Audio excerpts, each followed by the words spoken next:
la maison. Monsieur Cissé du SYNPICS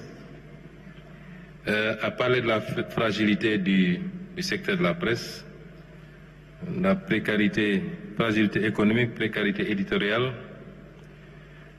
Quelle réforme du modèle? Convention État-presse, FADP.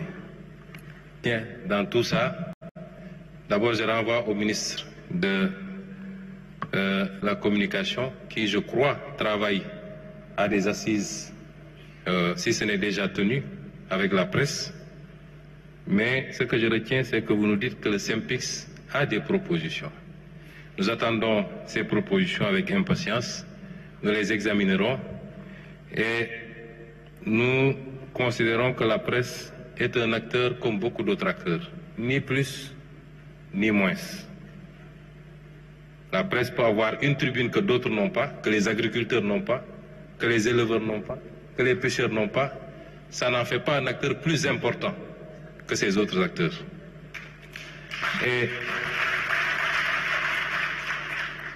elle peut avoir un traitement privilégié parce qu'elle peut bénéficier de subventions que d'autres secteurs n'ont pas. Il n'y a pas de subventions sur le transport, il n'y a pas de subventions sur beaucoup d'autres secteurs.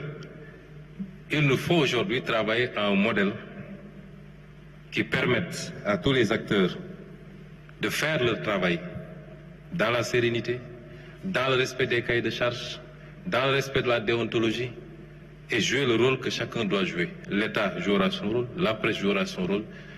Sous ce chapitre, nous sommes tout à fait ouverts et c'est les instructions que j'ai données au gouvernement et particulièrement au ministre et c'est les instructions que le président de la République a données. Maintenant, le modèle ne peut pas être uniquement adossé sur les relations avec l'État ou le financement public.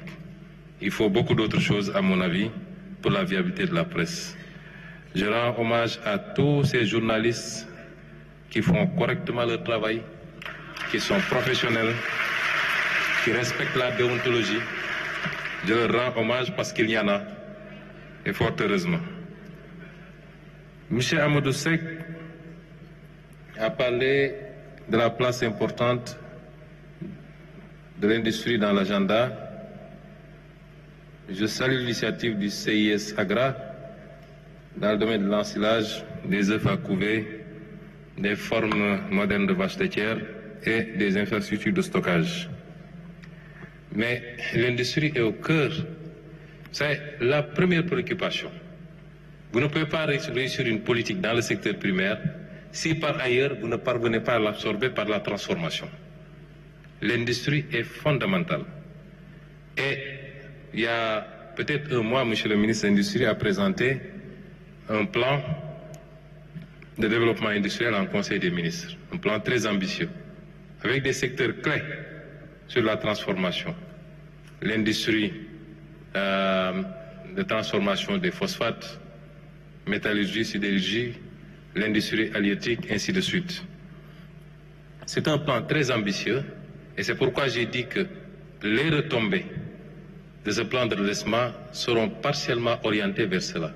Accompagner nos industriels qui ne peuvent pas aujourd'hui, s'ils ne sont pas protégés, c'est pourquoi les réformes législatives sont importantes, ne peuvent pas compétir face à un industriel chinois, japonais, français, allemand. Ce n'est pas possible. Il faut de la protection. Il faut de l'accompagnement, il faut de la facilitation à l'accès au financement. Il faut aussi, dans le cadre des partenariats, souvent nous nous déplaçons, il y a beaucoup de retombées. Aujourd'hui, nous avons énormément d'appétit manifesté par des boîtes chinoises après notre visite là-bas. Les visites du président de la République, c'est la même chose. Mais nous essayons d'encadrer en poussant à un partenariat, à des jointes ventures avec nos industriels. Ça vaut également pour le domaine du BTP, qui est une forme d'industrie, transfert de technologie, joint venture, etc. Maintenant, le souci, c'est que d'habitude, notre secteur local n'a pas les épaules suffisamment larges pour pouvoir gérer tout seul des chantiers d'une certaine envergure.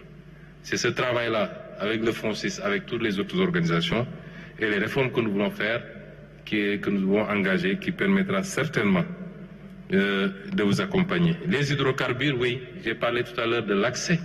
Je n'ai pas parlé de renégociation dans le domaine des hydrocarbures. Pour le moment, je n'en parle pas.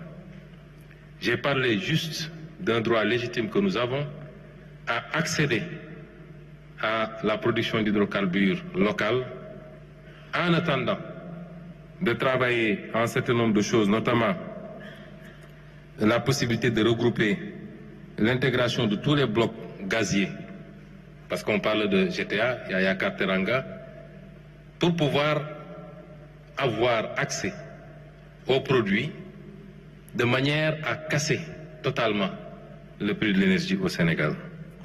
C'est un élément important. Je crois qu'en 2026, nous aurons les premiers, je l'espère, je le crois même fermement, parce que nous avons fait ce qu'il fallait faire. Et nous ne voyons pas pourquoi nos partenaires nous empêcheraient d'accéder